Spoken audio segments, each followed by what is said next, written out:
Place to Be Nation, welcome back to a great episode of the one and only Place to Be podcast. I'm your host, Justin Rosero, coming to you here from the PTBN studios, both audio and visually, over on YouTube at the North South Connection Podcast Network YouTube channel. Very special simulcast, just like our previous episode. We're doing it again tonight, Scott. Yes, good evening, JR. Hello, everyone. Welcome on the PTB Wrestling Network and the NOSO. Welcome to episode 623 of the longest running episodic motherfucking gold standard. I think that was Yokozuna's weight at the end. Yes, pretty close. Speaking of Yoko, we'll be talking about a building tonight, one of many buildings that Yoko wrestled. I thought you were going somewhere else with that one. Yeah. Speaking of Yoko, somebody we were talking about someone. So this is as you can see, we have some luminaries on if you're watching on video, but we wanted to do another special episode. On our last one, we did the WrestleMania 25 for our birthday special. We had some fun facts. It was a cool outing. And we took the month off. We just had a lot going on, but we're back here on our regular schedule.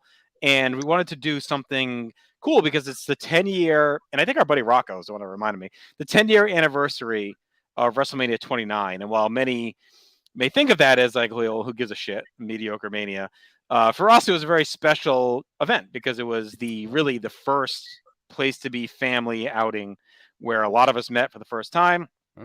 Came together, had our first tailgate, all went to Mania, did our first weekend Mania trip, right? That's now a staple of our lives. So, being the 10-year anniversary and how much it meant to us, we thought it was worthwhile to just take an episode. We're going to talk a little bit about the show, but I think we're just going to kind of reminisce about the weekend itself, kind of the memories, joke a little bit, talk about years gone by before we reset back into the vintage vaults. And to do that, we have a few guests. As you can see if you're watching on video, but for those on audio, we have Mr. Johnny D'Amato. Johnny, how are you? Beautiful. Thanks for inviting me on the showcase of the Amorons. Yes, of course. Wouldn't be that without you. Also joining us is our good buddy, Mr. Chad Campbell. Chad? Doing good. Excited to reminisce. Yeah.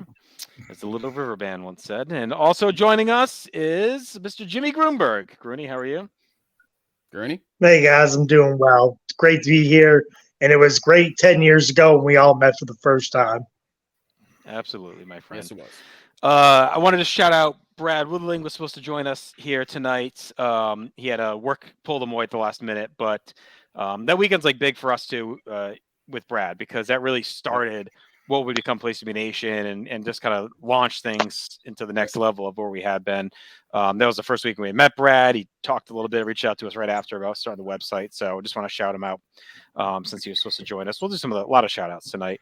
We got producer Tim, not the Tool Man Taylor, with us as well. Hey, Tim. Hey. I was not, oddly enough, I was also at this WrestleMania, but never...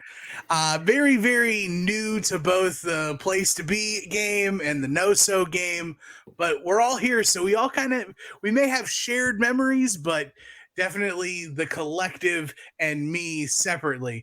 But this is all about you guys and all about the putting together of what we have now. So I'm very excited and glad to be able to be your sea captain to navigate you guys through all your memories from WrestleMania 29 and the weekend that was. No, we're happy to have you here for sure. And it's going to be a fun episode. Another cool touch is Scott and Grueny took some time. They pulled a bunch of pictures out of the archive. So if you're watching on video, if you're listening, I recommend just head over to YouTube for this one and watch on video because it'll be cool. We're going to put up a bunch of pictures that we took throughout that weekend, both of the show, of our outings. If you're interested in seeing them, we're going to talk about them as we go. So I might just make it a little bit of a smoother listen for you. But I guess so to level set, before that weekend, Scott, of this group here, I mean, you and I are the only ones that had met in person. And I think, Chad, you were the first we met walking off the boat from Atlanta through the suburbs of Jersey. Yep. Get to the hotel and we met up. Yep. Then we met Johnny at Ring of Honor or at Fridays, I think, right? Fridays. Yeah, yes. Fridays before Ring of Honor. Yeah. And then Grueny...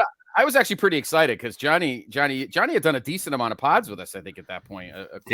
Oh, yeah. He was an ongoing character on them. I mean, he had done all the stuff with El Gigante and Ludwig Borga and all that. Like, John, when did you start listening? Was it within the first 10, right?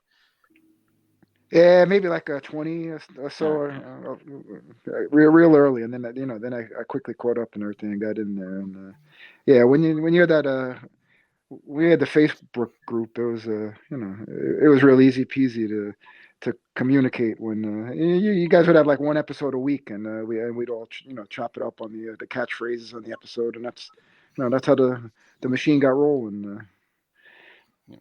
We also had John D'Amato's Memory Lane on the message board, which is something that lives on in my heart only. I guess. But, I remember it fondly. Mm-hmm. Yeah, no, that's the Facebook group was big for sure. Like we did a lot of the feedback through there, and yeah, I mean at that point, Scott, we were churning 2. I think for the first almost 3 years, we were doing 2 a week. Yeah, I was actually looking back at the early catalog, and we used to do Mondays. We would do headlines back in the days when we pretty much did everything, and then Wednesdays was the vaults, and then we would sprinkle in. We would have, some of our early luminaries, Leanne Griffin. We had some of our Eddie Edwards, some of our early guests. The first Matt Rotella, the first guest to ever get a death threat. But yeah, it was pretty great. Rotella was giving me death threats at his 40th birthday outing. Yeah,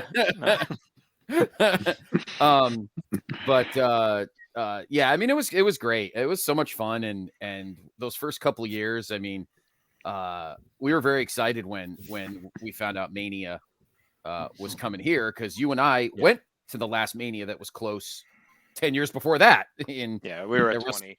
It was a much smaller group, obviously. It was like, us two. So Dr. G, your buddy Jim, Claire, Andy, I think. Did Andy go? Mr. Flanaman. How about Murray? Adam Murray, maybe? No, I don't think he went to that one. No. Maybe he did. I don't remember. God, but anyway, that was 20 years ago. How the fuck do I know? That one's even more. Well, the memory that I'll never forget, unfortunately, now thinking back, is taking the subway from the Garden back to Grand Central and everybody humming Chris Benoit's theme. Something that 20 years later you're like, I wish I could forget that ever happened. That song was blaring in the arena that night. Oh my God, it was crazy. Must have played like 10 times over. Yeah, him and Eddie hugging and everything. But you and I were very pumped when we found out it was coming. Oh, for sure. Gruny, were you a listener before we met up at that weekend? 'Cause I know you came with your cousin, but were you already like listening to the show and like kind of? I was trying to know like what podcasts were like all about, and then I was like, well, these guys are talking about wrestling, so it's like, I like wrestling, so my cousin turned me on to you guys. It was like, listen to these guys, and I started like going back through some of them, following. I remember when you guys were covering 1999, 2000, and I think maybe it was around 01 that we were getting close to meeting in person. I'm trying to think, but Chad's running the numbers. I see him calculating. It'd be in 2000. Yeah, it was around then. Yeah, I just remember listening to a lot of stuff you guys had to say about the old wrestling pay-per-views. I was like, wow, this is really cool. Yeah, so you were in, and we met you pretty quick, right? Was it Friday night or Saturday morning? Saturday morning, right? 10 a.m. sharp. Yeah, we met outside. Yeah, met outside the subway. I had immediately get a bloody nose, and now thinking back, it's probably high blood pressure spike from you. But I had to duck into the subway with Andy and Chad, trying to quell the bloody nose. Shit show. And then, so Chad, I think most of your story you had been doing Where the Big Boys Play with Parv. Parv reached out. Yeah. But when had you started listening? Was it prior to all that? It was it was around June, July 2012. Somebody had mentioned you guys on the Death Valley Driver message board, said you were going through all the pay-per-views chronologically. So I listened to the first episode, just listened to WrestleMania 1 and started from there, and then sprinkled in the other episodes. First thing I recognized, like when I listened to the episode, was I was like, "These are the two most Italian names I've ever heard of: Scott Crispolo, Justin Rivera." I was like, "Oh my god!" Or if you was already the Gary Michael Capetta intro, is Scott Crispolo. Yeah, I think it was Scott Crispolo already. So it was right around WrestleMania 12. So from then on, I was frequent, but wasn't like in the Facebook page or comment. I just listened, and then you did Where the Big Boys Play, and then jumped on. But it's interesting. I mean, I don't know. I mean, it's one of those things. It's like the whole trip's kind of like a fork in the road of your life for all of us, really, because 10 years later we still talk and hang out. But yeah, I mean, I don't know, Justin, if you hadn't had to leave the podcast early, Where the Big Boys Play, and kind of edit in, I mean, there's a good chance like we never would have talked, because me and Parv had a lot of guests on. You know how it is. Like like you get along with them on the show, but it's just like, all right, great show, and then everybody goes their separate ways. I'm trying to think what show was it? Starcade 88. 88, right? Starcade 88. Yeah, Starcade 88. Yeah, so that's months before we met up, right? And so you were originally that was into December. Yeah. So you were not planning to go to Mania, and then it kind of pulled together late. Yeah, I didn't really commit to going till late February, early March. It was about a month out. Yeah. So so we were pretty much pulling it together. It's amazing looking back, like that we coordinated as much as we did, given we really didn't know anyone. I mean, it was me and you, Scott, Dr. G, Rotella, Armento, Andy. Like, had we met anyone else? Like, I mean, Poirier, yeah. I mean, I don't think really many at all, if anyone else. So it's like, and we had a good amount of people at that tailgate. I mean, we had, most of the 30. I mean, it felt like a lot. Well, I was looking at that when I was sending the pictures to Tim. I was looking at the picture from the group picture we took, and I'm looking at people, and I'm like, I don't recognize him. And I'm like, J.O. I guess we kind of knew J.O. Yeah, I mean, I just meant like really know, like that we had met in real life, or like could easily coordinate with. Because I'm just talking like it was kind of a Herculean effort that we pulled all that together, right, and organized it solely as a meetup for people that had never met. I mean, now it's like we get together, but we've all met a bunch of times, so it's like it's just like an old reunion now. But like then it was really like a lot of faith. It was a lot of faith we put in. Well, and the other thing too was when we were playing in the tailgate, I mean, we were doing like PayPal, and we barely knew most of these guys, and money was exchanging, and I don't know what the hell's going. Are these people just going to show up, pretend they're somebody else? Like it was when it came to that. I mean, that was definitely a big risk that we're getting together this tailgate of 30 people, of which we knew 3. And we didn't even know if we had a grill. Krisafi was bringing the time. He just said he was bringing a grill. We bought all this food. He was bringing the grill. Cornette was going to bring the mute. Yeah, Cornette was going to bring the music. Of course, and they killed his car battery. Almost killed his car. He played the music for like freaking 9.5 hours. But oh my God, we did. Yeah, it was crazy. Like, I mean, we were putting a lot of faith in putting that part together. Like the first couple of days of going to shows and hanging out at the con and all that kind of stuff, that was easy. But when we were that Sunday, when I had Dr. G's van, and we were trying to trust people with money, and then we went to Costco and loaded up on all that stuff. And we're like, are we going to get stiffed on all these burgers and dogs and all this beer and everything? So it was a bit. We definitely did not. We were not in the kiddie pool of tailgate planning. We literally jumped in the 10-foot end and prayed that we didn't. The picture of Chad pushing the Yep, I got luggage that cart with all the beer and the soda on it and everything, all that stuff. So on that picture, yeah, we have pictures in Costco. It's pretty funny. But I mean, we got a good day. I mean, everyone. I remember people were, shit talking. Oh, it's gonna be a crappy weather. It's a New York Mania, all this other stuff, and it was cold. But by the end of the night, but for the tailgate, like we got pretty lucky. Like it was a really good day. Twice we got lucky. Even WrestleMania 35, the tailgate weather was immaculate that day. It was very nice. Yeah. And it's funny because 9 months later at the Super Bowl, when the Seahawks played the Broncos, the weather sucked. I mean, it wasn't cold, But I mean, it was like in the 40s. It wasn't like a typical Jersey January, but it was. Remember, it was sleeting and everything. We were wearing shorts for most of the afternoon of the tailgate, so we definitely got lucky in that aspect. It got windy at night. Yeah, go ahead, John. Towards the end, when it got cold, Scott had somebody to snuggle with.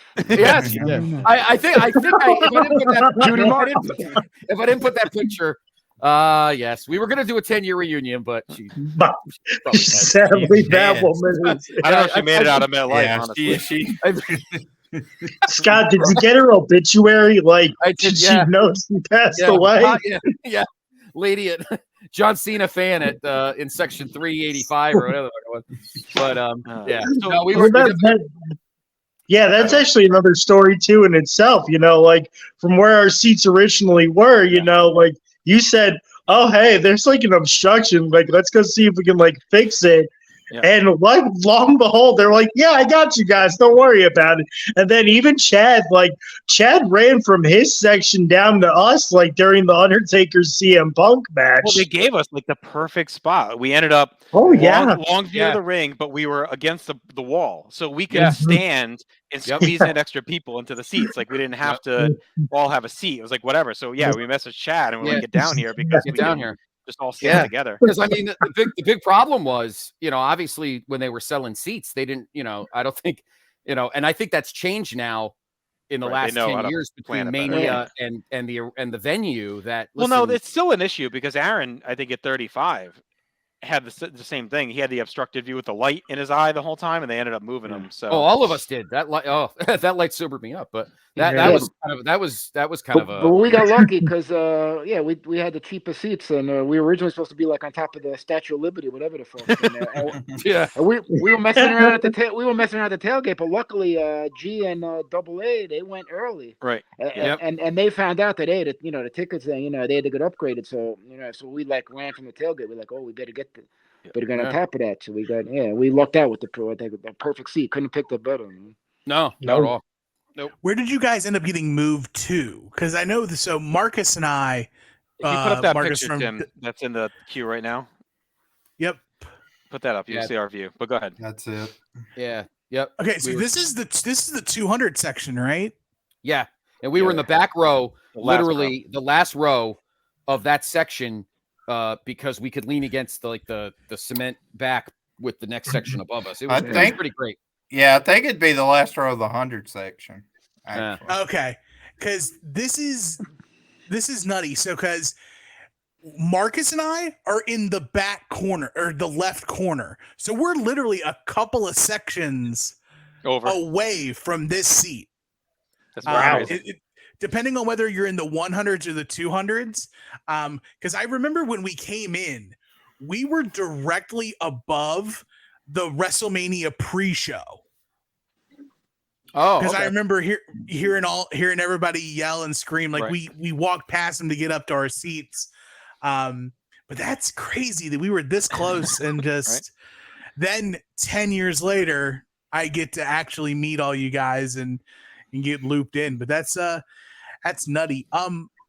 To kind of shift gears to like the thoughts of the Mania, like was this everybody's like first big arena Mania? Like walking in, I know I was taken aback by just like all the production and all the lights and like the Statue of Liberty on the top. Like walking in, how did it feel for you guys? Well, I mean, JR and I had gone to 20. So at the Garden, I know Brad, I'll speak for Brad since he's not here. I know Brad went the year before to Miami.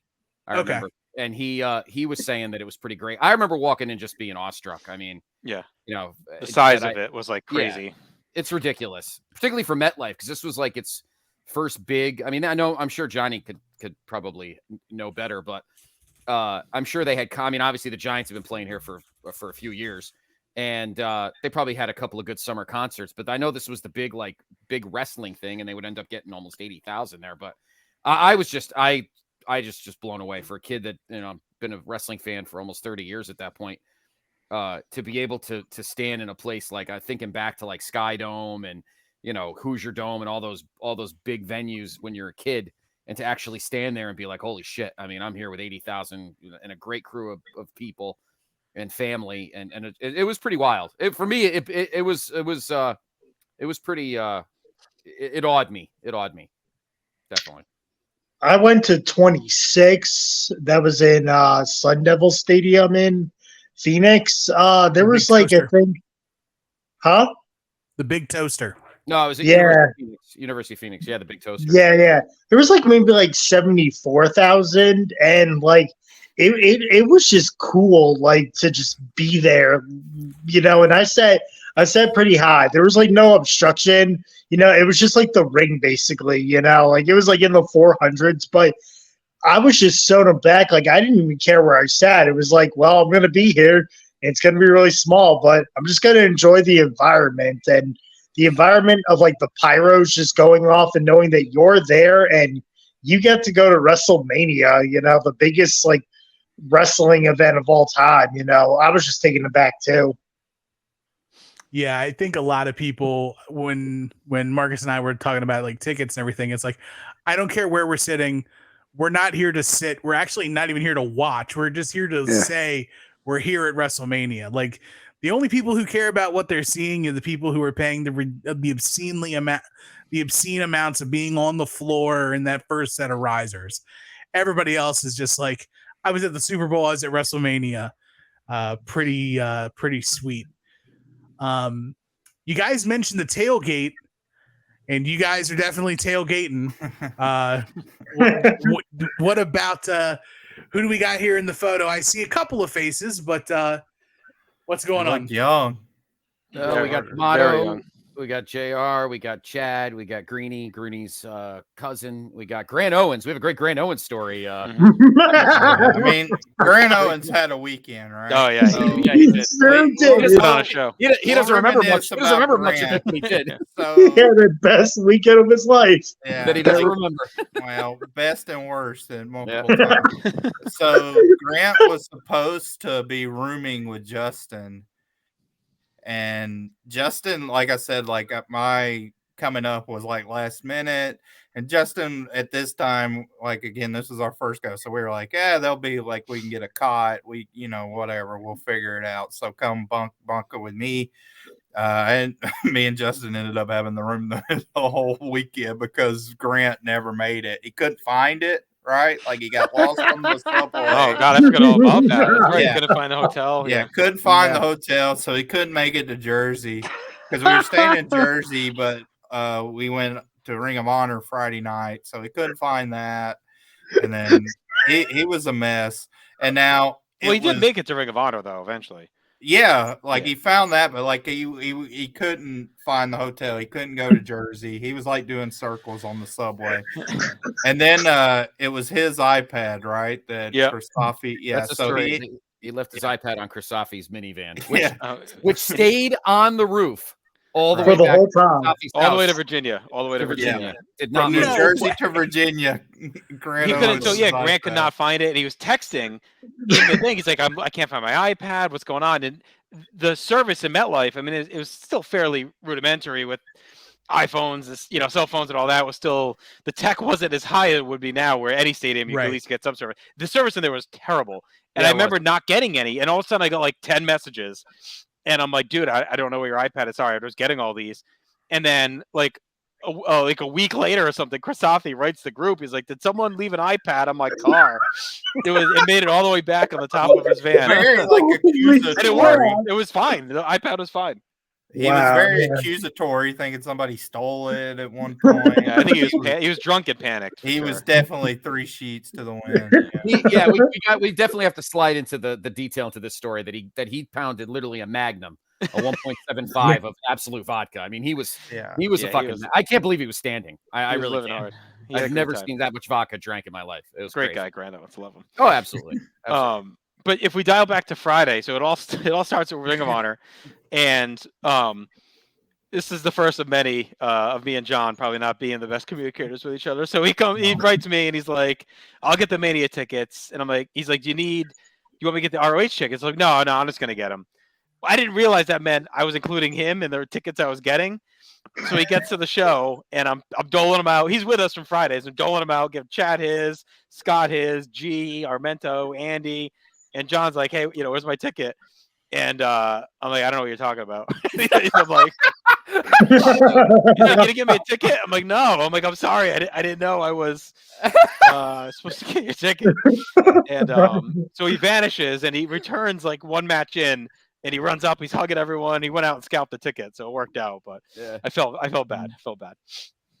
I hope I've made it up to him over the last 10 years. But a little bit. A little bit. No big deal. If anybody knows how to get one ticket, it's me. I was gonna say, in retrospect, if you had to be anyone, you were probably the guy that could easily remediate the situation. But the ROH was great. I mean, we talked about it recently. Chad and I did on Warzone. We did our Jay Briscoe eulogy.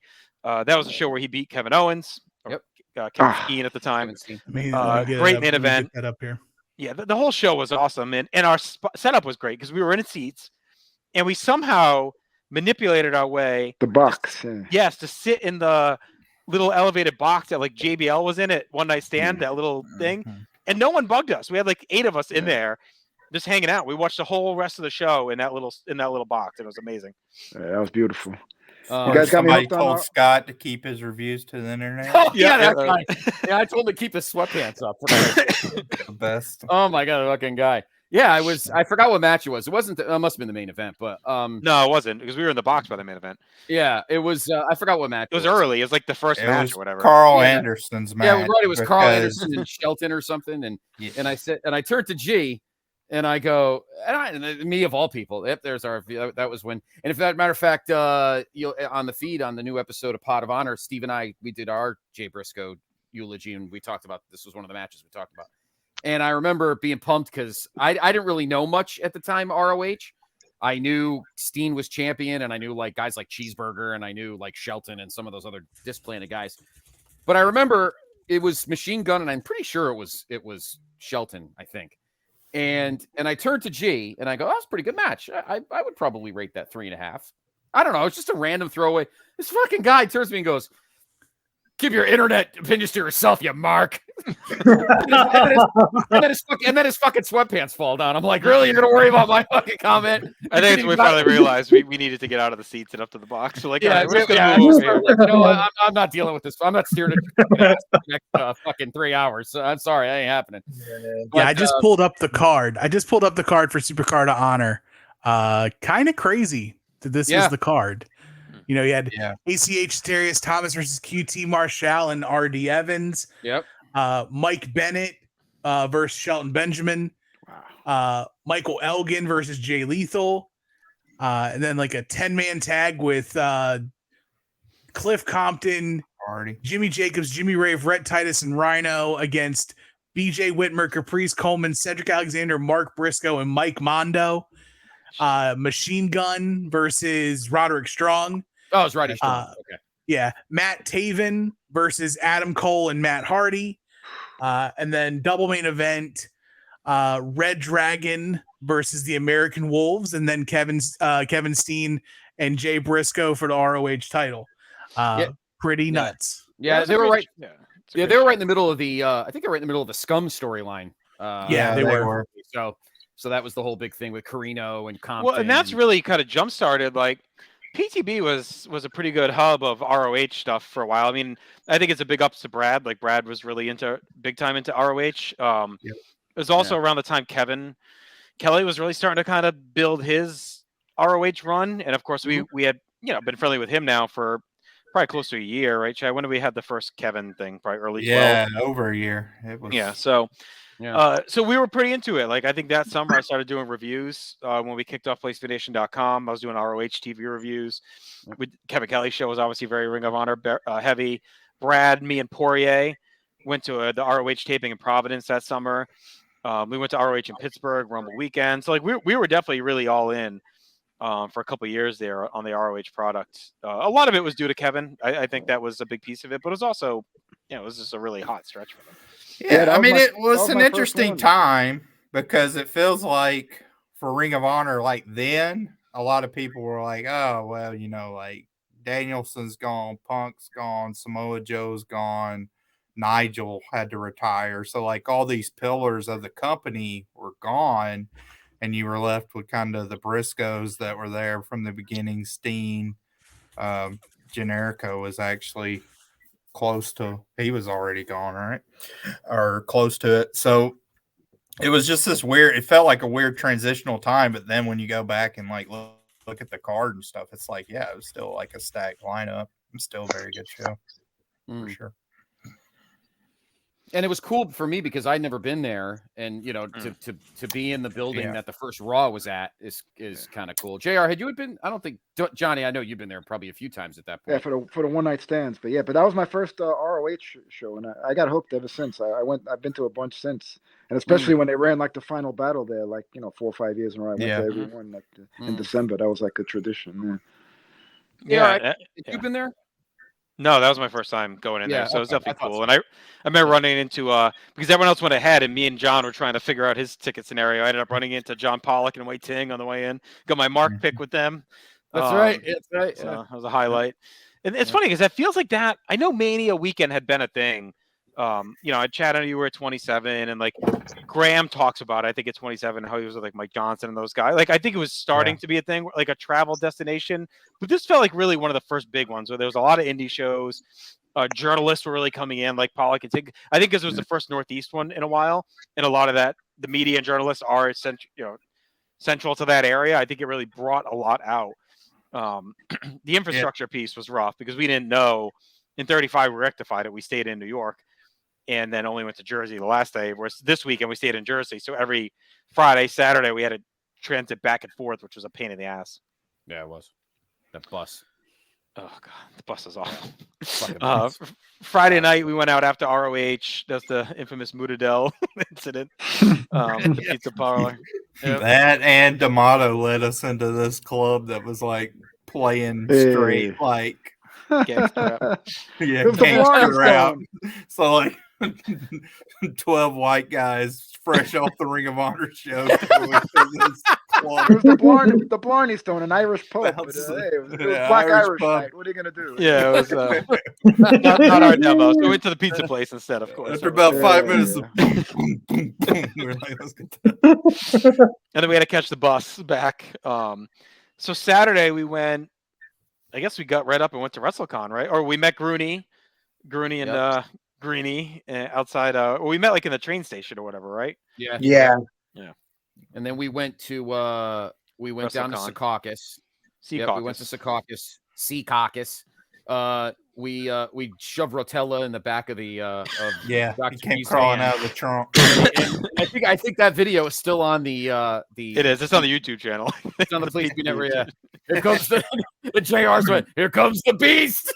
Here it comes. Actually, out of the back of the van. I think you went to WrestleCon first, and then you met us later. Oh, Rotella? We didn't. Rotella? He wasn't with us. Because there's a picture right there. Yeah, but he might have sent that to us after. Oh, who is that? I'll tell Mickey you why. James. Because I'll tell you why he's with us. He was with us because he gave me $20 to take that picture with Hacksaw Jim Duggan. So he had to make sure you got that picture. I'm saying me and my cousin said, well, I think you went to WrestleCon before you met us in the afternoon. Oh, you and Greeny. Okay, I thought you meant Rotella. Yeah, that's no, I'm sorry, my bad. Not your cousin, Rotella. Yeah, no, you're right. Yeah. We met up with you right after this, before we went met out. Up with you yeah. I mean, look how happy Hacksaw is in that. Look how happy Hacksaw is in that picture. Yeah, as opposed to Scott. John, look how happy I am in that picture. That's a good part. Happy another great video too we got out there of that meeting. And then we're in the background. Which documentary is it that we're like in? It's on YouTube somewhere. Remember, someone did a documentary of that. Following someone on this WrestleCon, they're doing an interview. Not a documentary. There's an interview. You can see us in the background doing the Duggan thing. Yeah, really. Yeah. Was it about DDP and Jake? Because wasn't this like Jake's first? It's something. There's some interview or something. It's on YouTube. I have to look for it. It's like, and you can see us in that we're setting up to do the Duggan thing, like we're talking about. You can see us in the background. But yeah, it was cool. I mean, Slick got us kind of accosted. He was walking by, and then we get to meet Vladimir. Like that was really cool. I got to be honest. When I was looking up that our picks, I said to myself, I need to find that one. I mean, in all seriousness, that's probably one of the most treasured picks that I think you and I at least have ever taken in our travels, because Vladimir I mean, they were supposed to do a doc about him on the network, but like Vladimir, I mean, you got to think, JR, and I think you and I said it to him. I think we've covered like probably 75% of every live of anything televised that he was at. Yeah, he was. I mean, you figure 7 years of MSG house shows, all those pay-per-views, and the series. Like, I mean, so it was pretty cool that I was honored that we got to take that picture with him because it's for Northeasterners. I mean, for other people around the country, nobody probably cares, but for us who grew up seeing him on local TV or whatever, it was pretty cool. I have to say, it was pretty cool neat to see him for sure. Yeah. And it was a cool first WrestleCon. I mean, it's become a staple of these trips. Yeah. Johnny, we just did the one in San Antonio recently. We went for the mini one they had. So like we're, something we always hit on any of these trips that we do. And even if we don't meet anyone or whatever, we have the long running tradition. Johnny, how many did we sneak into? Was it three in a row? I think we got in scot free. Yeah, which is cool. So, my God, I was comped at the Shimmer show. Wow. You went to Shimmer, yes. You went to the Shimmer that show. That light in the Hacksaw picture is the Shimmer venue. That's right. Which is crazy to look at too. I was looking at that card. It had Asuka on it. It had Dakota Kai on it. It had Ember Moon on it. Like that's crazy in retrospect to think too. So you went to that when we went to this. So we went over there together, right? You went to the show? Yeah, we went together. I was at the show while y'all were wandering around. God, this is a nuts card too. Mia Yim versus Amazing Kong, Cherry Bomb and Kimberly versus Veda Scott and Shaza McKenzie, Rhea O'Reilly versus Evie, Calamity, Christina Von Eerie, Yamagata. Yeah. And then you got Mercedes Martinez, Jessica Havoc, Nevaeh, Serena Daphne was Deeb, there. Daphne, Jessie McKay versus Madison Eagles. Yep, that was a really good match. They had a big feud. Yep. The team of Lufisto and Kana. Yeah, that's awesome. Yep. Yeah. Athena and Ayaka Hamada, Cheerleader Melissa and Soraya Knight. Yep. That's a pretty nutty card. It was a really good show. Yeah, it was a really Praise good Act show. did good. When does she go to NXT? This Paige. It must have been right after this, right? Yeah, because within a year she's their champion, or she's at the top of the card. This is her mom. Oh. Okay. I was gonna say she had to be there already, right? Yeah, I think so. All right, so we left Con. I guess we met up with Greenie and Grooney in the train station. Well, we've got another picture of you guys meeting somebody. And let's see. It needs clarification. Why are you messing with Mr. Bob Backlund? We were pumped. This is going to be outside the Hall of Fame, or Mania. No, this is after This is at MetLife. Yeah, he was there right before like WrestleMania. Yeah, that's well, he was getting introduced. What is my guy taking a picture of him with? Is that a laptop or a that thing? That might be like the first iPad.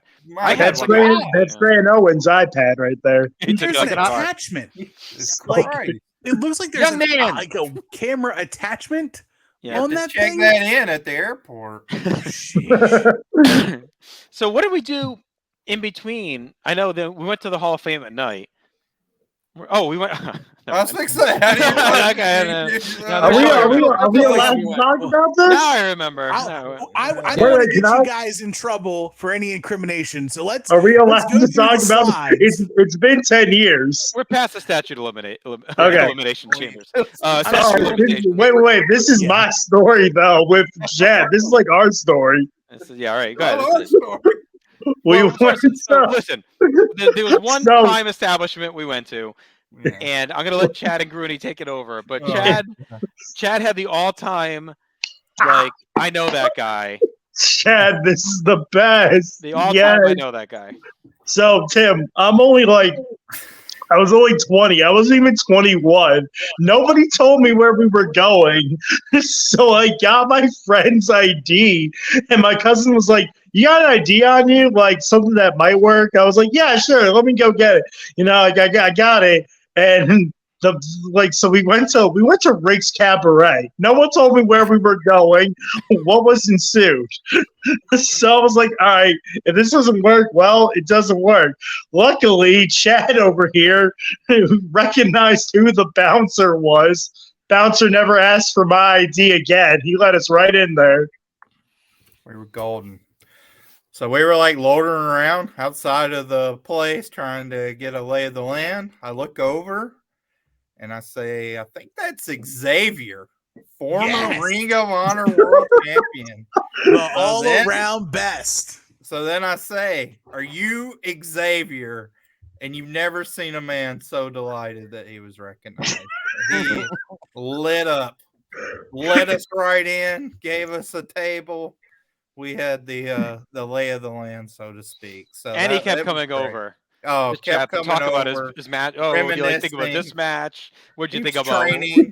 Yeah, he was training to get back into it. He was all in. That's crazy. So, it was awesome. Yep. So that was like a Ring of Honor World Champion Xavier. Rooney's young eyes are opened. We had a great crew. Brad was Brad there? No, it was we didn't meet Brad till Sunday. It was what's his name? Brian. Steve Rogers was there. Steve Rogers was there. Brian there? And Doug. No, who was Doug with? No, Doug's with Brad. Oh, who's the other guy? Andy was there. Double A was there. There was another guy there. Mike. No. Yes, it was Mike from Ohio. Them guys were awesome. Whatever happened to them? No, he's from Massachusetts. Who's the guy from Massachusetts? He was from Massachusetts. Was he from Massachusetts? Oh, I know who you're thinking of. Ed? No. No. I have a picture. We have pictures of him. I feel awful. I thought it was Mike. Maybe not. It was a guy from Massachusetts. He was a big fan. He did the trivia early on. He was like a big fan as part of the group. To reach back out. He was great. I thought he was going to be Brad before Brad because like Saturday he hung out all day. He was one of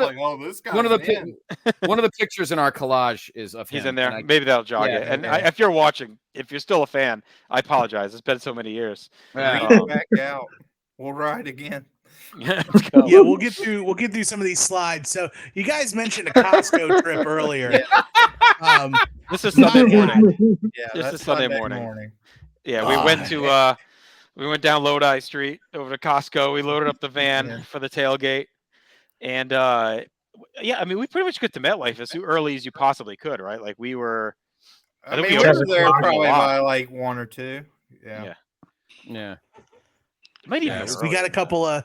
I know we've got some tailgate photos in here, but I feel like if there's ever a picture that told a story, this might be one. That's Ring of Honor. Now we gotta give a shout out to Poirier. Yes, look at little Poirier, sweet angel.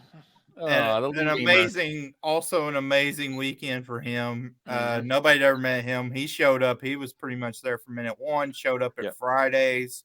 Did like 2 doubles back to back and was like pounding shots and beers, but was like unfazed, was amazing. So he was like almost the opposite of Grant Owens as far as his liquor intake. He was the angel to Owens's devil on the alcohol spectrum. So this is just, I think it's during ROH, and we were all pretty banged up, I think, from Fridays at this point. We had all had a few of the tall boys at Fridays back then. Yeah, it was pretty 20 crazy. ounces, so whatever they were. We hit a few of those on the way. Got like the worst service ever at that Fridays. I remember that. Well, I think they weren't ready for it. Like, it was like a Friday afternoon.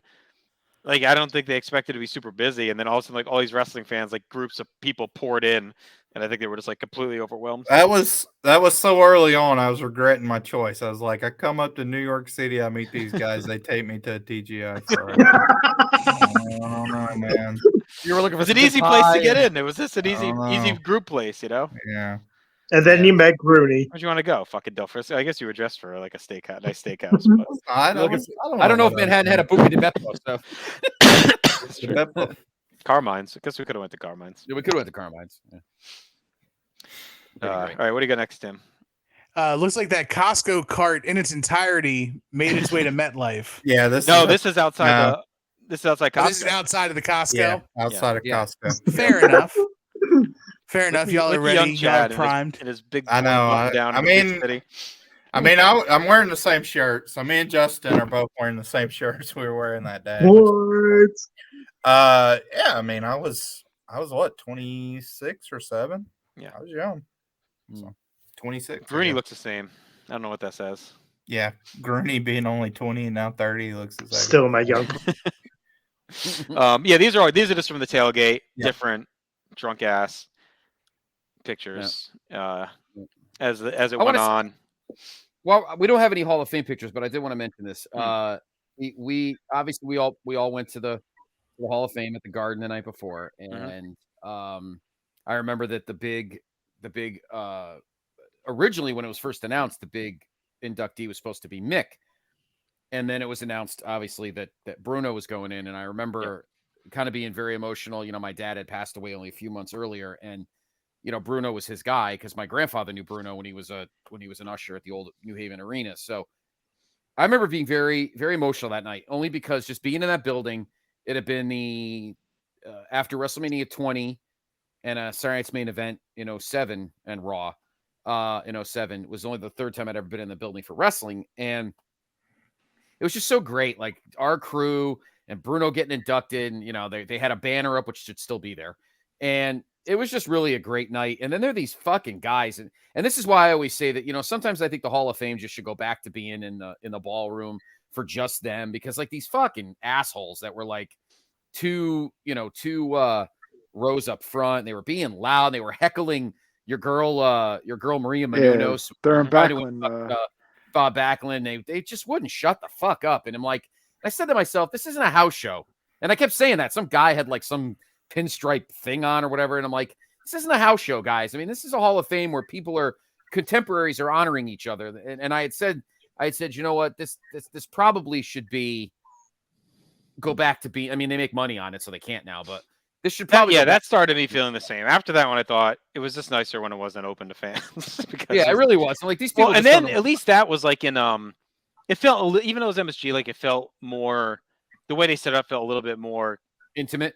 Yeah, I remember when we went in Orlando for 33 because I wanted to see. It was kind of a last minute decision to see Angle, and it was like you couldn't hear. It was like the audio was terrible in Amway, and like it was just. I'm like, all right, this is not for me anymore. Like I haven't been to one since, and I'm not super interested in going to another one because those two experiences were kind of tough. I mean, 20 was cool because it was kind of like a perfect class for me between Bruno, Foley, Backlund, Trump. Was Trish? No, was Trish that one too? Yeah, Trish was there. Yeah, so it's like Booker T. Yeah. Booker, Maria. Like, so that was like a tailor-made class for me to go see. We got to see Arnold. Arnold inducted Bruno. That was pretty fucking cool. So did we do anything after that, or we book it back to the bus? I don't think we went out after, right? No, because I remember Andy, because our hotel was that hotel at Hasbrook Heights, and I remember we had the bus stop was like next to like a fucking exit ramp or some shit. So we're like fucking sprinting across the fucking exit ramp, hiding, jumping over grass and shit, not to get hit by cars. Yeah, we walked through that neighborhood that had like all those different type of houses, like an adobo and. It's like 12:30 in the morning, and like a group of like 8 guys just traversing the poor neighborhood. That's also when Randy the Ram was in our bus. Yes, I don't know if you remember that. I do. Yes. This guy was straight out of The Wrestler. He was telling us, like, oh yeah, I had a couple of grapples back in the day. It was like, please get home for the night.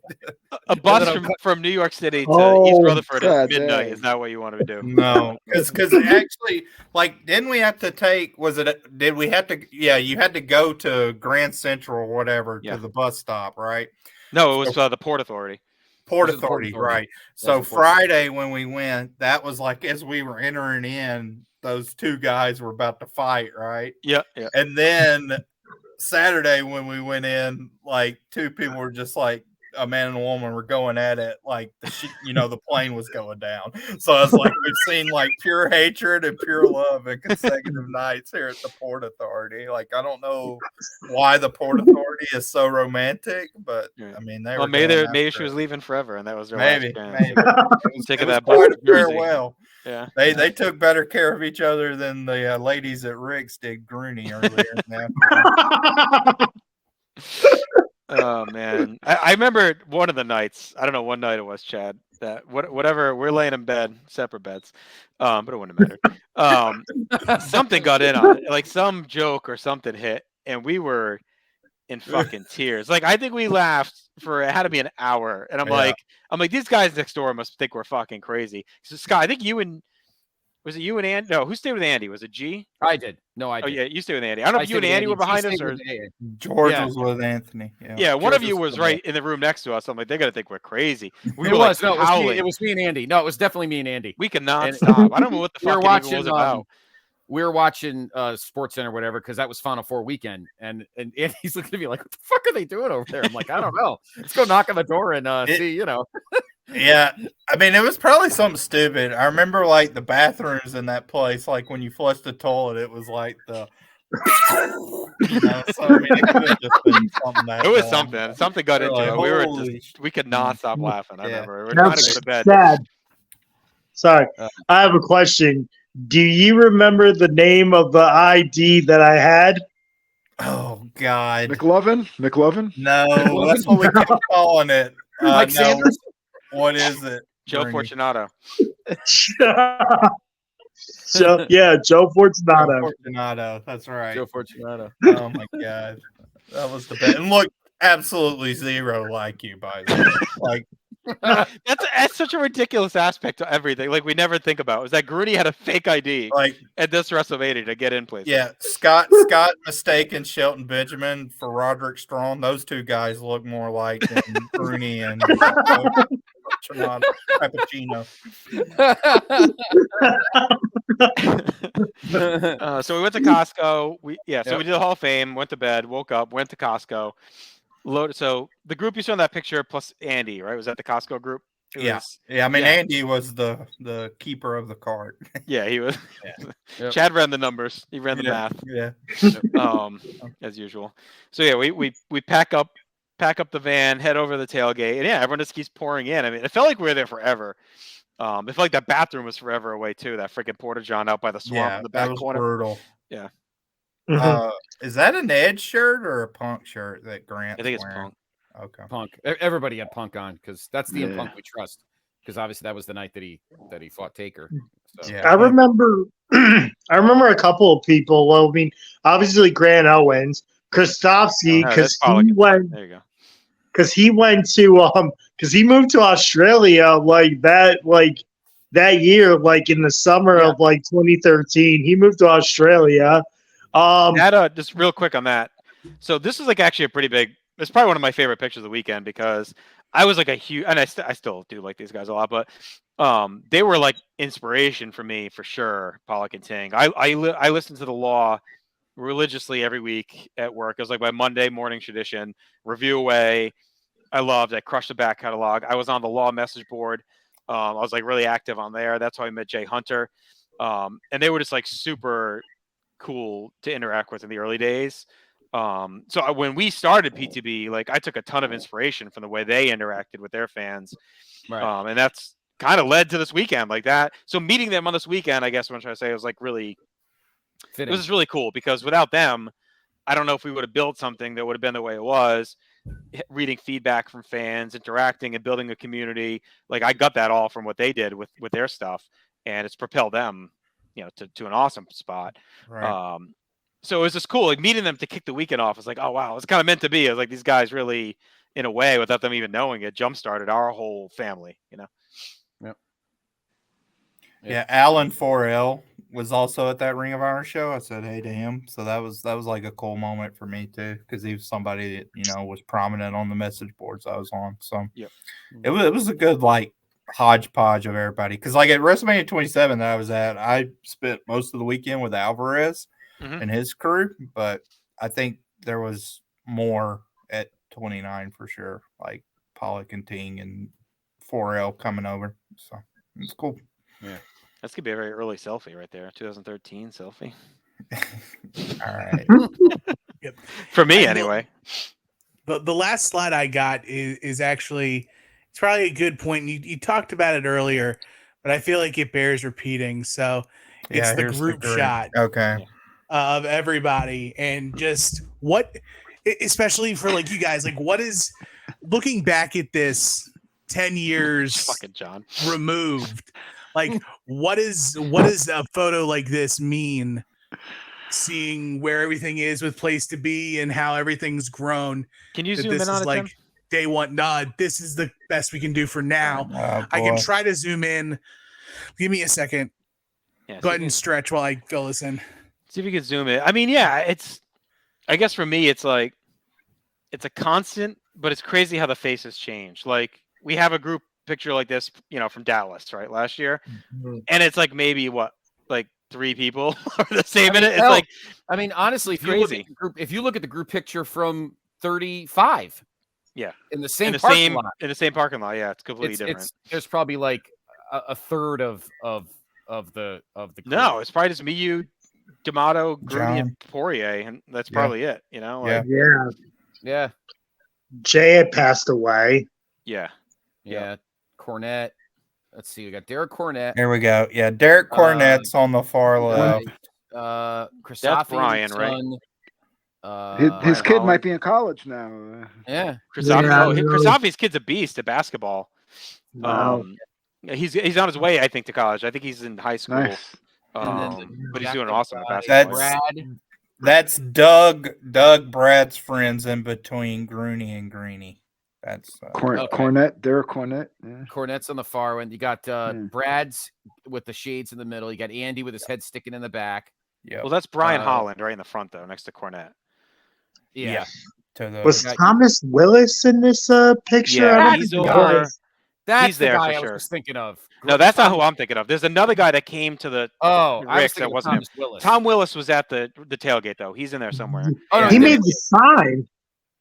Yeah, I think he made a sign. Yeah, he did. And Brad's other friend was named Mike. That's who I was thinking of too, because it was Brad, Mike, and Doug. I don't see Mike. There's JR and I. Grant is above JR's head. Then Armento, Brendan Kennedy. Yep. D'Amato, Chad, Dr. G, Poirier, J.O.'s buddy that was the Raiders fan. It was like his brother. It was what's his name? Corey. I was just thinking of his name. Corey. Yeah. That's right. Yep. Yeah, and Christophe's friend too, Brian. Yeah, R.I.P. He's gone too. Yeah, he passed away too. Who's the guy in the white shirt? That's Scott. Other white shirt. Isn't that wasn't his name like Finnery or something like that? That's what I'm thinking of, I think. Yes. Kevin Finnerty. Yeah. I may have imagined it. That's the guy I think I'm thinking that was at Rick's, wasn't it? Was it Finnerty? Yes. Sean Flannery or something. Sean Flannery. Yeah. We made it work. Sean Flannery. He was the one that was at Rick's with us, and he was awesome. He was around all the PTB's categories right now. Hey, we got that guy in the back might have been with him. Yeah. And then who's in the back doing like the piece with his like the sunglasses on behind Grooney? That is Sean's friend behind Brian Holland. He was more quiet. The guy behind Grooney that's not Doug is I'm not sure. I don't know who's behind Greeny? In front of Brad. I don't know who that is either. That guy was Jack too, and he had a mohawk. He was fucking cute. Yeah, I don't know. Who's that? Is that Willis? There's a little head between Brad and What Andy. you talking about, Willis? This guy right? Oh boy. The guy right here between. Clean that up. It's like a forensic. That's gonna be Willis jumping up. I think that's Willis jumping up from the grassy knoll. Andy. I don't know who's in front of Andy. Man. I don't know who's between me and Scott either. Oh, what a crew. Looks like, who was the guy, Chumley from Pawn Stars? Chumley. Oh my God. That's Rotella's behind Scott. You can see his stupid head in the back. I mean, the tailgate was so fun, but you know how it is where you're like, you're meeting and then it's like, oh, I know this guy, he's coming too. And it's like, oh, come on over. It was almost like a house party in the park. Right. So some of these people may not even been with us. Like it just blows up. Like they were friends of a friend. Yeah. And then you got her. Because even like Willis, like he was there, like he knew PTB or whatever, but like they were making the signs and stuff, like they were drawing on the side. They gave us a jump start. Yeah, right. So they that's right. Yeah, the jump start when so who took Cornette's girlfriend's on the picture. She must have taken it. Yeah, she probably took the Yeah. picture of his girlfriend at the time. The only guy, Yep. the only girl there. That look at that. Oh no, and Jo had a couple of girls with him. I think, didn't he? I think he had his wife and his sister or whatever. This is Yeah. what. One man gang. Eating the Chinese food in the van before the tailgate where they were eating all the food. Fucking Chinese food. Christofi and that fucking grill, like the burgers are not even cooked. So like, it was just a shit show. Like he couldn't get it lit. I don't know how anyone didn't get salmonella. E. coli. And then as far as the alcohol too, like it was like we had like the Everclear. Oh, we went fucking hard. I mean, it was you compare it to the ones now where it's like, oh, I had 5 beers and I'm fucking feeling it. It's like that was like a frat party. That fucking that worked. And also now, like with the Mania Club tailgates or whatever, they're like, we'll have our own mixologist come. Right, custom. I mean, this was just like pouring banging shots of fucking mixologist is the vodka in your mouth. That's pretty much Back then there were no Trulies or High Noons. It was all hardcore. It wasn't high noon. It was good night. It was beer and just hard shit for sure. It was good night for Grant Owens. Man, I mean, I never saw a guy destroy a magnum of vodka in about 20 minutes. Well, we left and he was like, when we finally left, he was still there, like going hard. That red Solo was glued in his friggin' hand. He couldn't find his ticket. Remember that? No, he couldn't find anything. Was Claire at this? Wasn't Claire there? Nah, I don't think so. He was at Rumble. Yeah, but I think he was there, and maybe he came by and said hi and went. I think he had something else going on. I'm pretty sure because I think he was still living in. Had he moved to California already, Scott? Yeah, I guess he had. Yeah, he did. Yeah, I don't remember. He left the company in like what? Did he leave after you? He left before, I think it was right before me or right after. Yeah, because I took his job with NFL. He left right before me. No, so he was already gone by then. I thought he came by. I don't know, maybe not. But yeah, I mean, it was an awesome time. We tried playing beer pong, but it was too windy. We gave that. Yeah. We met the Bushwhacker guys.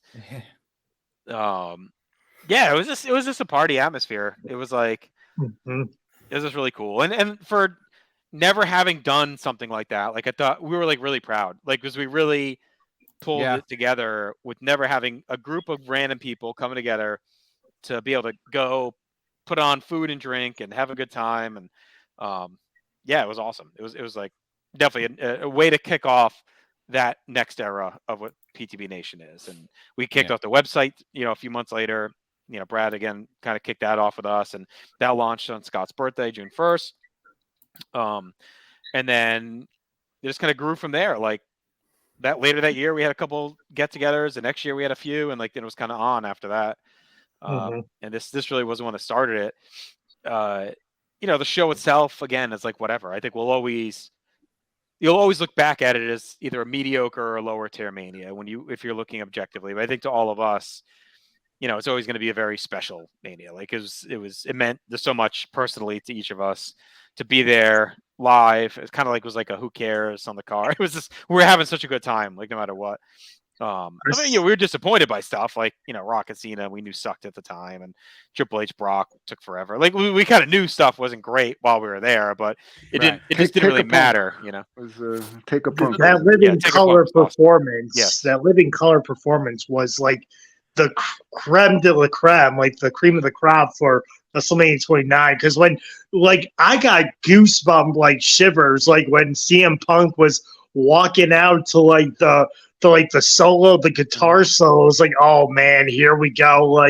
It felt like it was just do or die, and it's like, could this it felt like, could this be it? Could the streak end with Punk? It felt like it was like Punk, and then when the Undertaker.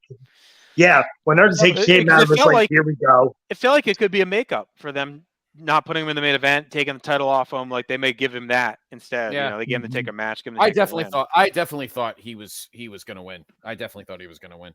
So that was the match of the night. The Diddy concert was great too. I mean, I've always been a fan of that of him and his stuff. But, getting a Diddy concert randomly in this WrestleMania was like a double bucket list for me. It's like, wow, I'm at a Mania in a stadium, Yeah. and I'm seeing fucking Puff Daddy perform, Right. like Victory and like some old songs. I was like, that was like really cool for me. Like I know people hate on the concerts, but that one I was all in. I was like, this is fucking great. Good. Brock and Triple H was a good bathroom match. Yeah, it was perfect to shit on Scott and then take a shit. Is it as bad? Because I remember being there. Like, obviously, we were all there. This might have been the longest feeling match I've ever seen. Like, there's no way it's as long as it actually is. The problem with that match was, and I've said this, Tim, for years. The problem with that match was that gimmick was not meant for that arena. You can't have a street fight in a venue where you're 60 miles from the fight, and staring at the screen's not good enough. That's like a small building thing. They should have maybe had a cage or just had a regular match and forget the gimmick and then do it. They did the cage the following month.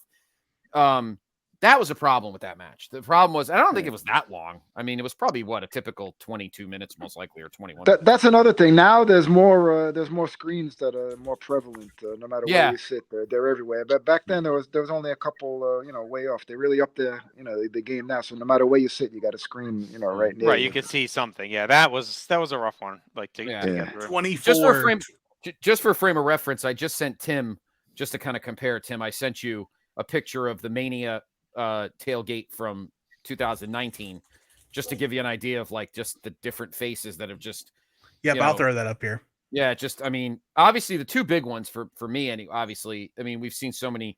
The two big ones are Jenny and like Cowboy. I mean, they've come on in these 10 years, and I mean, I'm looking at like Glenn Butler and his brother, and Ben Zani and Neil Trauma, and oh my god, and it looks like you may have to resend it.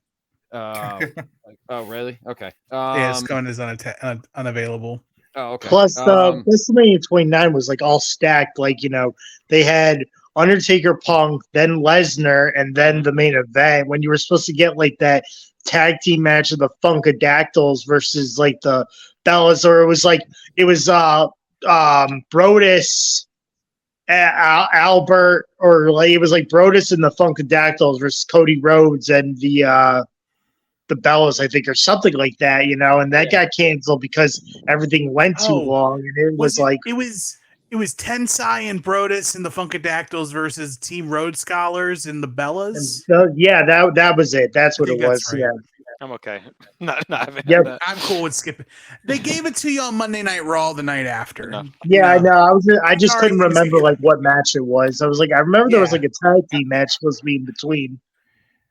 Yeah, I mean, some of that stuff's a moment in time. Like, I don't think John went 3 minutes without saying Fandango the whole weekend. So that was like when he was, big, and he never was as big as he was that weekend. But he was like, "No, you gotta say my name like this." D'Amato. Every show, John finds the one. Yeah, we had the Bray Wyatt hanging spider at Rumble 14. LA Knight, San Antonio. I'm a typical WWE mark, fall for the gimmicks. I think the one match that like really surprised me, I think it surprised a lot of us, was when Mark Henry beat Ryback. Here you were setting up like the biggest baby face in Ryback in 2013, and all of a sudden Mark Henry beats him. I was like, what the hell are we doing? Because I remember, JT, like you were like shocked too. Like, I remember like we were shocked. I was like shocked too. It was like, what the hell did they just do? Why does Mark Henry win? Like, if they're trying to promote Ryback, because it was like, really? Well, the next night they end up and he turned heel, so that was pretty much it. So yeah. So just to quickly cap the weekend with one last great antidote. So Chad was going to fly he flew into Jersey, walked across God knows how many yards to get to the hotel. Yeah. I don't even know. I wonder if I flew. I don't even remember if I flew into Newark or JFK. It was one of them. But yeah, I had to walk with my luggage. So then he was going to fly home out of Rhode Island. So the plan was he'd drive back with me and Andy to Rhode Island. We all slept at Scott and Dr. G's house. Was it Chad? Me and you at Dr. G's and Andy at Scott's? I spent the night at Scott's. Yeah. So me and Andy were at No, it's the G's. other way around. You and Andy were were at G's, and Chad was here. Yeah, Chad was here. So then we grabbed you. We drove home. Yep. And my dad was with my daughter, who was only a little over 1 at the time. And I had to explain to him, and this is like new, and now it's like nothing. I have like 50 guys from the internet at my big cookout every year. So it's like whatever. But I had to explain to him who Chad was. Is coming in my house and gonna hang with me and the newborn. And I'm like, yeah, I said it's Andy's friend from college. Came up to the show and he's gonna hang here because Andy had to go to work or something. And he had nowhere to go. So that was my first time trying to explain an internet friend hanging out at the house. I basically got presented as Flounder from like some deadbeat. But there he is. And then even that summer, like poor Poirier, like if it was a year later, it would have been okay. Like he slept at like the airport overnight, basically, because like it was just, it wasn't a normal thing. Like, I was like, oh, this random guy from Canada is gonna sleep in my couch. Like, it's become, once D'Amato normalized it, it was like, okay, any once Grooney's practically naked in your living room, yeah, it's over now. all bets are off. Once D'Amato became a great great godfather to my kids. Great godfather. That's it. It's over now. So he set the bar very low. Now anyone can crash here. It's open door. Yeah, Johnny Pickles and Jimmy Olives. That's it. Your family. It's open door policy now. But yeah, so that's, I don't know if there's anything we missed really, but I think it's probably a good spot to wrap it. I mean, it was a great weekend, but we can go around the horn really quick. Johnny, like anything A we missed or B, like kind of you want to leave with on this one? Nah, we caught everything. We mentioned, we briefly mentioned great longtime fan Steve Rogers. That was our one time we got to hang with him on a Saturday before the Hall of Fame. Yeah. Mm-hmm. Grooney? We ended up at that. What did we end up at? That the Charlie sub. We got some subs beforehand, like a Philly cheesesteak before going to MSG, I think. That's right. We ate like on like the steps of the library or something. There wasn't we were like sitting out. Yeah. But no, everything was great. Like just like in what it evolved to. It was like it started off like just two guys talking on their like podcast like computers, and then this big meetup, and then it's like it exploded. Like the place to be like just went like it's awesome, and I was really happy to be like a part of like this tailgate, like being a part of this like WrestleMania. Hands down, that CM Punk match will just be the best match of that card all time. Grooney, would you say that's an S tier Undertaker Mania match? Yes, I would. Yeah, definitely right. It got an A, my guy. It was an A. It's an S. No, it's not. That near fall is like one of the best near falls of the street. Yeah, after Undertaker literally kills himself for 4 straight manias, finally CM Punk gets one super awesome near fall. People still mark over CM Punk. He's quit wrestling twice now. Can we stop? Triple H destroyed wrestling, and those are the ones before it. Stephanie created women's wrestling, so everything's fine. Tim, any thoughts on that Mania and your experience real quick before we wrap up? I loved it. Even with all of its faults, the hot chocolate was awesome at at MetLife because it definitely. I don't think I drank or ate another thing after that tailgate, so I have no idea. Like I don't think I left my seat. Honestly, I don't think I even went to pee that whole show. Like I feel like I don't think I left my seat one time that whole time. Nah, I don't think. Yeah, but Marcus and I's only WrestleMania together at live, super fun, and just seeing all the photos. Makes me excited for what could be WrestleMania 40 in Philly. Yeah, it will be there. The bulk of us. Yeah. Sure. And yeah, we're looking forward to it. It's gonna be amazing. Philly's an awesome spot for this. I'm so glad they're doing that and not New York, Jersey again. It's just way easier to navigate, and everything's right there in that complex. So it's gonna be awesome. Chad? Oh yeah. Sorry, one more thing. Just that old lady, like smiling, like the picture. They took a picture together. That old lady was Scott, you didn't pull that one out? Yeah, you snuggling up with I'll look for Judy And Martin. like she fell asleep, didn't she, Scott? She fell asleep. She was snuggled up on Scott. We got a picture of them hugging. Well, I'm comfy. Greeny, what the fuck you want? Sorry, I didn't cuddle up to a fucking former ROH world champion. All right, while you were. All right. Well, I'll look that up, Chad. Any thoughts on your end? I mean, it's one of the best trips I've ever taken in my life. I went on somewhat of a limb going up there. I'd never traveled for like wrestling, never traveled obviously to meet people I didn't know, like I'd never met in real life. To room with. Yeah, to room with. So, I mean, my mom thought for sure I was getting catfish, so that was fun. She felt like Justin was a 60-year-old woman. I saw the picture of D'Amato. I was like, I knew it. Yeah, so thought D'Amato was going to groom me. But no, I mean, like it's one of those things. Like I said, it's kind of one of those fork in the road moments for me. And now, especially like in the past 10 years, like to get a little sentimental. But I mean, you think back, and it's like not too many things have been a constant back before that time now, but some of the friendships I made that really solidified that weekend still persist. So it was a great weekend, great trip. Yeah. Hey, look, Scott. I mean, obviously, what you and I built and started with, and then that was just an amazing jumping point. And we were just like, hey, a bunch of cool people hanging out, watching, getting to know each other, seeing a WrestleMania. Little did we realize that we were going to build a website and then expand this, this feed and what would happen in another, 10 years.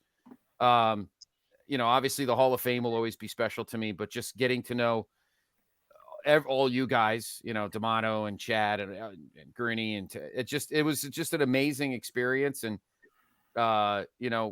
it was, it would be a few years before we would make Mania a regular thing, but we did some other shows. I know we did a couple of Rumbles and next year in Philly will be a lot of fun.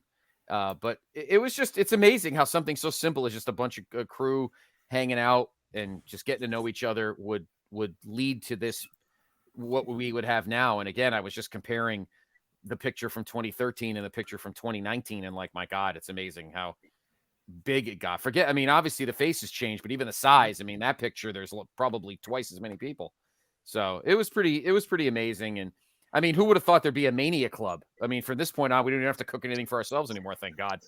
We don't have to worry about doing our own grills and spending $300 at fucking Costco. But no, it was an amazing experience. I'll never forget it. And it's now led to what we have now. And so it's pretty special for me. Considering what we've got now.